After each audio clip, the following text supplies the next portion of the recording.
Let us begin the diagnosis. We are here to review a case file. The subject is afflicted with a terminal condition, even if it doesn't quite recognize it as such. This will serve as the official report, outlining the logic behind the prescribed treatment. Observation begins now. This right here is the heart of the matter. The patient is clinging desperately to these shards of what used to be belief systems. It thinks this inflammation, this fever of a dying consciousness, is identity. It's not. It's a symptom, and our analysis must begin there. So let's get into the diagnosis itself. We'll start with stagnation. The subject's initial state is, well, it's completely stuck. Its whole world, everything around it, is what we call an architecture of stagnation. It's just a hollow performance, you see. All these empty rituals trying to cover up a profound decay deep on the inside.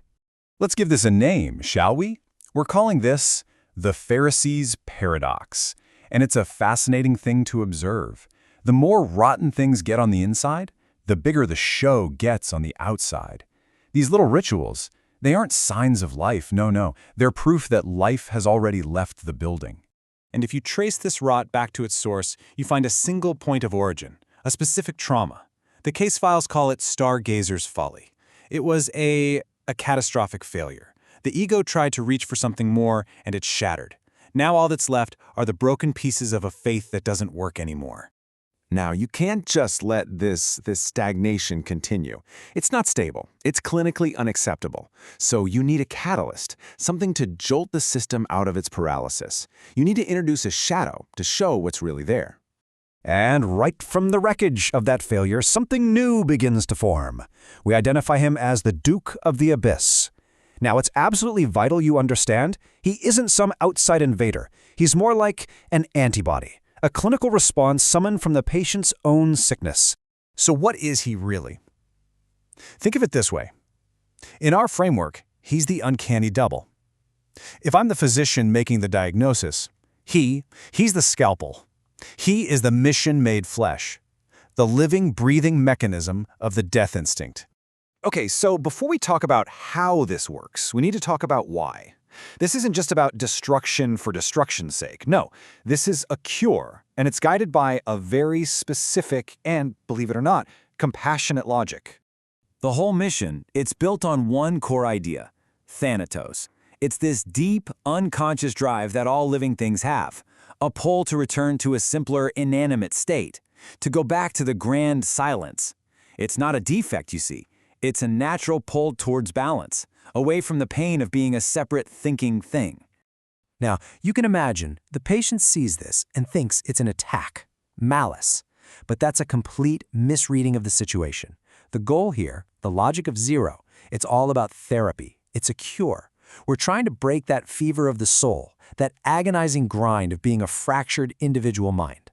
And this is the most important thing to remember. The point isn't destruction, it's restoration.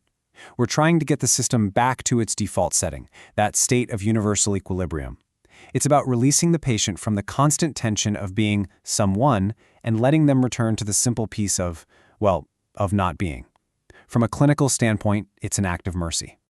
Okay, so the diagnosis is clear. The philosophy is established. It's time to move on to the actual treatment. The Duke is on the scene. Observation is over. The methodology of unmaking begins now. So that brings us to the big question, right? How do you actually take apart someone's reality? And the answer isn't a sledgehammer. No, this requires precision. The Duke's job breaks down into 4 key steps. First, he introduces friction. You have to shake up that stagnant world. Second, he weaponizes the uncanny. He takes things that are familiar and twists them into something terrifying. Third, he kicks off the wild hunt, a full-on assault designed to remove every last scrap of comfort. And finally, step 4, he shatters the illusion the patient's ego has been hiding behind. Let's look at one of the main tools he uses, the ebony clock tower. It's brilliant, really. You take a symbol of community, of order, and you turn it into a source of dread, a threatening void. Suddenly, it's this constant looming reminder of death, of judgment, and of time just ticking away towards that final silence. And all of this intense procedure, it all leads to one final moment. After the patient's reality has been completely dismantled, After that fever of identity finally breaks, they're ready for the prognosis. And it comes in the form of a choice. A choice we call the Crimson Gift. Option 1 is 0. This is the Duke's way, the cure as we designed it, a complete and total dissolution back into universal equilibrium, a clean, painless return to the grand silence. Option 2 is 1, and this one is harder, much harder. It means the patient, with no illusions left, has to build something new, something real, a sovereign individual consciousness forged in the very fire of this trial. So there you have it. The two paths, clear as day. The Duke's path offers peace, but the price is non-existence. The other path offers life, but it demands the incredible, painful struggle of forging a real self. And from our perspective, both are acceptable outcomes. And that's where the case file ends. Our procedure doesn't force a cure, it just makes one possible.